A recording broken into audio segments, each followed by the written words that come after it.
हज़रत अबू वाइल शफ़ीक बिन सलमा रहमतुल्लाह अलैह फरमाते हैं, हज़रत अब्दुल्ला बिन मसूद रज़ियल्लाहु ताला अन्हु हमें हर जुमेरात वाज़ व नसीहत फरमाया करते थे।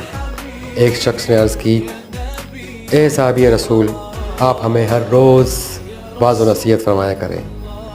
हज़रत अब्दुल्ला बिन मसूद रज़ियल्लाहु ताला अन्हु ने फरमाया, मुझे इस बात का डर है कि कहीं तुम उकताहट और मलाल में मुब्तला न हो जाओ। मैं तुम्हारा वाज़ व नसीहत में ऐसा ही ख्याल रखता हूँ जैसे नबी करीम सल्लल्लाहु अलैहि वसल्लम हमारा ख्याल रखते थे।